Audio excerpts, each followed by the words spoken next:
नमस्कार, हमारे साथ आनंद नाइक जी है। आप कंजौर, उड़ीसा से लोकसभा सांसद हैं। लगातार आप 3 बार संसद सदस्य हैं। आप खुद जनजातीय समुदाय से ताल्लुकात रखते हैं। उनको रिप्रेजेंटेटिव कर रहे हैं लोकसभा के अंदर बहुत लंबे समय से। आप अटल बिहारी वाजपेयी जी के समय से लोकसभा में सदस्य हैं। तो सर, आप बहुत लंबे समय से काम कर रहे हैं जनजातीय समुदाय से, आप खुद भी ताल्लुकात रखते हैं। उड़ीसा से आते हैं। उड़ीसा में सबसे ज़्यादा एससी सीट्स रिज़र्व मानी जाती है। तो क्या कहेंगे जनजातीय कल्चर के बारे में उड़ीसा के? उड़ीसा का जनजाति कल्चर जो है ना, ये देश भर का जैसे जनजाति समाज का अपना अपना कल्चर होता है। उड़ीसा में जो 62 जनजाति है, उसका 62 जनजाति का भी अपना अपना कल्चर है और वो गौरवशाली कल्चर है। लेकिन उड़ीसा में बीजेपी का सरकार नहीं होने के कारण से और जितना उसका डेवलपमेंट होना चाहिए अभी तक कल्चर के बारे में इतना डेवलपमेंट नहीं हुआ। जैसे पहला बार अपना एनडीए सरकार जब आया है तो पहला बार जनजाति के बारे में सोचा और इसीलिए सेपरेट मिनिस्टर बनाया और सेपरेट कमीशन भी बनाया और योजना भी बनाया।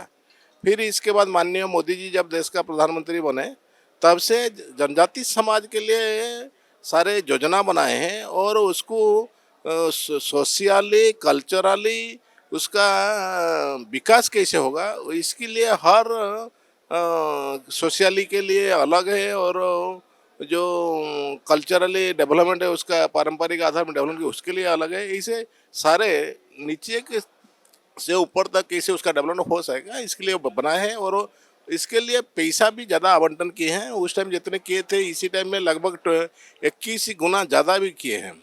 और अभी उड़ीसा में अपना बीजेपी का सरकार पहला बार आया है और अभी दोनों केंद्र में अपना सरकार है, उड़ीसा में अपना सरकार है। इसलिए मुझे लगता है और उड़ीसा में जनजाति समाज का से आए हुए मुख्यमंत्री भी है माननीय मोहन मांझी जी।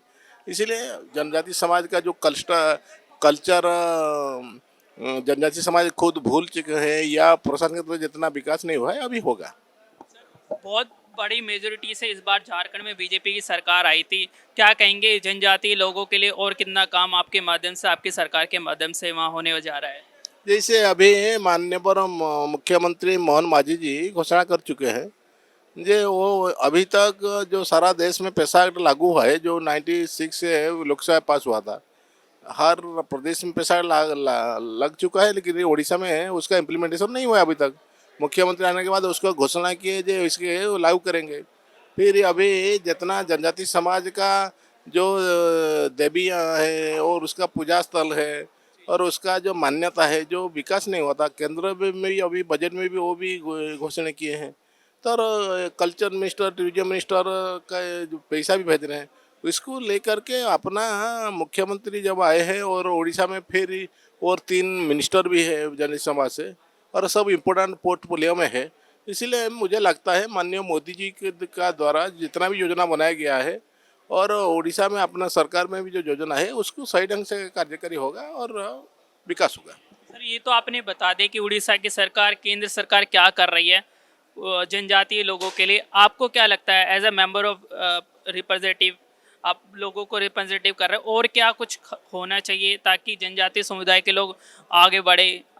जी जनजाति समाज उसको आगे बढ़ने के लिए उसको आप उसका स्वाभिमान को चाहिए, उसका स्वाभिमान का आधार में उसको विकसित होना चाहिए और एक बार उसका स्वाभिमान को आप जगा दिया तो अपने आप वो खड़ा हो जाएंगे।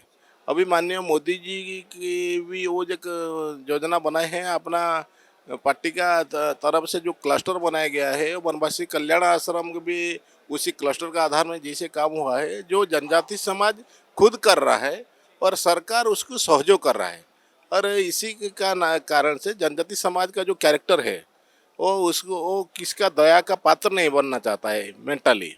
लेकिन अंग्रेज में लोग उसको इसे चित्रण किए हैं और अंग्रेज के बाद देश स्वाधीन होने के बाद भी जितना भी सरकार आए उसको उसी आधार में भी ट्रीटमेंट किए हैं। लेकिन अपना सरकार आने के बाद उसको जो रियल उसका कैरेक्टर का आधार में अभी योजना बनाए और इसी आधार में मैं सांसद होने के नाते भी जो मैंने डेवलपमेंट किया था जो जनजाति समाज को जो प्रशासनिक अधिकारी है उसको उसका माइंडसेट जो था विकास नहीं कर रहे थे, अभी खुद प्राइम मिनिस्टर माननीय प्रधानमंत्री जब बोल रहे हैं वो कर रहे हैं और मुख्यमंत्री भी जो बोल रहे हैं तो ऑटोमेटिक प्रशासन भी अभी हेल्प करेगा और जितना डेवलपमेंट हुआ था उससे ज़्यादा करेंगे। सर वनवासी कल्याण आश्रम भी पिछले 73-74 सालों से जनजाति समुदाय के लोगों के बीच में काम कर रहा है। जो ये यात्रा है वनवासी कल्याण आश्रम की इतनी लंबी, उसके बारे में आप क्या कहेंगे? एक्चुअली वनवासी जब अंग्रेज लोग जानबूझ करके जनजाति समाज का अस्तित्व खत्म करने के लिए ही प्रयास किया और किया भी।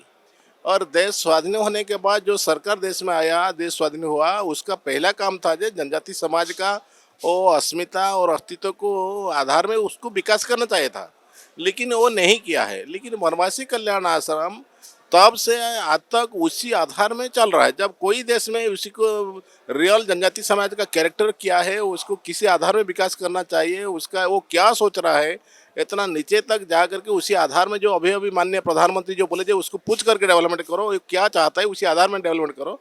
वो इसको वनवासी कल्याण आश्रम पहले से ही शुरू किया है और उसके साथ अपनापन भाव लेकर के और इसी कारण से आज तक दूसरा समाज में देश में जो नहीं कर रहे थे, आज जनजाति समाज ये वनवासी कल्याण आश्रम कर रहा है। और आज देश भर में इसी कारण से ही आज जनजाति समाज संपूर्ण हिंदू समाज के साथ जुड़ा हुआ है। अनंत नाइक जी, आपका बहुत धन्यवाद ऑर्गेनाइजर से बात करने के लिए। आप बहुत अच्छा काम कर रहे हैं।